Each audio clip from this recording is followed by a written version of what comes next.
ڈیرہ غازی خان کا جہاں لیاقت علی دورانی کی رپورٹ کے مطابق موبائل ایجوکیشن یونٹ ڈیرہ غازی خان ریجن اسموگ اور دھند کے حوالے سے اپنی ٹیم کے ہمراہ لیکچرز دیے اور سست رفتار گاڑیوں پر ریفلیکٹرز بھی لگائے۔ تفصیلات کے مطابق حسب الحکم additional I G patrolling Punjab Lahore Shahid Hanif اور S S P Punjab highway patrol Dera Ghazi Khan region madam Huma Naseeb کی ہدایت کے پیش نظر عامر محمود اے ایس آئی نے اپنی ٹیم کے ہمراہ ریجن بھر میں روڈ سیفٹی، ٹریفک حادثات سے بچاؤ، کووڈ-19 اور اسموگ کے حوالے سے ڈرائیورز اور عوام الناس کو لیکچرز دیے۔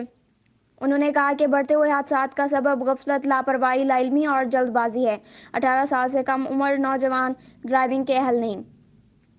ہیلمٹ کا استعمال سر کی چوٹ سے ہونے والی اموات کو روکتا ہے۔ تیز رفتاری انجام موت۔ زندگی ایسی نعمت ہے جو ایک بار ملتی ہے، اسے حادثات کی نظر نہ کریں۔ عامر محمود اے ایس آئی نے اسموگ اور دھند کے لیے مہم کے دوران ڈرائیورز اور عوام الناس کو لیکچرز دیتے ہوئے کہا کہ دوران سفر ماسک کا استعمال کریں اور دوران سفر دھند میں فوگ لائٹ یا پیپر کا استعمال کریں اور غیر ضروری سفر سے اجتناب کریں۔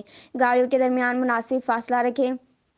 تیز رفتاری سے اجتناب کریں۔ روڈ پر کسی صورت گاڑی کھڑی نہ کریں۔ اسموگ اور دھند کی صورت میں اوورٹیکنگ اور تیز رفتاری سے گریز کریں اور اپنی گاڑی کی ونڈ شیٹ کو بار بار صاف کرتے رہنا چاہیے۔ ایم ای یو ٹیم نے مختلف سست رفتار گاڑیوں پر ریفلیکٹرز لگائے تاکہ اسموگ اور دھند اور رات کے اوقات میں لوگوں کی زندگیوں کو حادثات سے بچایا جا سکے۔